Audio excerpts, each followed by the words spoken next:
যেখানে বসে আঁকা হতো ইরান ধ্বংসের নীল নকশা, সেই আমিরাতের দম্ভের কবর রচনা করেছে খামেনির প্রতাপশালী যোদ্ধারা। মধ্যপ্রাচ্যের লিটল স্পার্টা নামে পরিচিত আমিরাত এতদিন নিজেকে দেখিয়েছে অপ্রতিরোধ্য সামরিক ও অর্থনৈতিক শক্তি হিসেবে।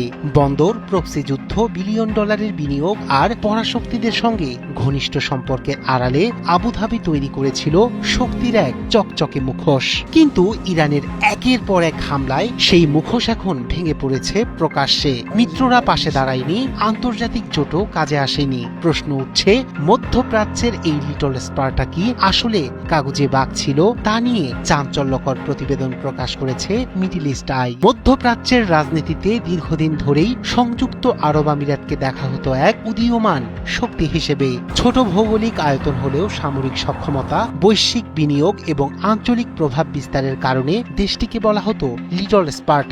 কিন্তু ইরান আমেরিকা সংঘাত ঘিরে সাম্প্রতিক উত্তেজনা সেই শক্তির মুখোশে বড় ধরনের ফাটল ধরিয়েছে। মিডল ইস্ট আইয়ের প্রতিবেদন বলছে, দীর্ঘদিন ধরে বন্দর নির্মাণ, বিশ্বজুড়ে বিনিয়োগ, প্রক্সি নেটওয়ার্ক গড়ে তোলা এবং পরাশক্তিগুলোর সঙ্গে কৌশলগত সম্পর্ক বজায় রেখে নিজেদের ভৌগোলিক দুর্বলতা আড়াল করার চেষ্টা করেছে আমিরাত। ইয়েমেন থেকে সুদান পর্যন্ত বিভিন্ন অঞ্চলে ছায়াযুদ্ধের মাধ্যমে নিজেদের প্রভাব বিস্তার করে আবুধাবি এই বার্তাই দিতে চেয়েছিল যে তারা মধ্যপ্রাচ্যের নতুন শক্তি কেন্দ্র।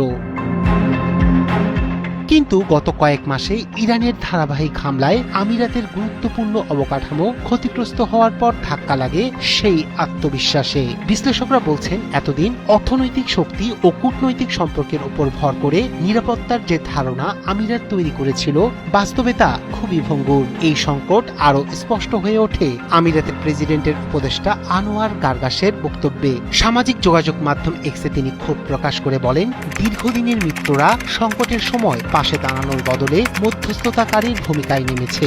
অর্থাৎ ইরানের বিরুদ্ধে আঞ্চলিক জোট গঠনের চেষ্টা কার্যত ব্যর্থ হয়েছে। ওয়াশিংটনে নিযুক্ত আমিরাতের রাষ্ট্রদূত ইউসুফ আল ওতাইবা হরমুজ প্রণালী খোলা রাখতে আন্তর্জাতিক সামরিক অভিযানের আহ্বান জানালেও বাস্তবতা ভিন্ন।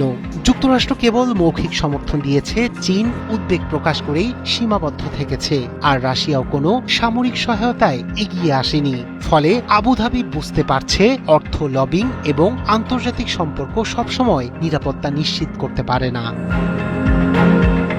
বিশ্লেষকদের মতে, বিশ্ব বাণিজ্য ও বৈশ্বিক বিনিয়োগের গুরুত্বপূর্ণ কেন্দ্র হওয়ায় আমিরাত এখন ইরানের সহজ টার্গেটে পরিণত হয়েছে। একটি হামলার মাধ্যমেই তেহরান আন্তর্জাতিক বিনিয়োগকারীদের কাছে বার্তা দিতে সক্ষম হয়েছে যে আমিরাতও ঝুঁকির বাইরে নয়।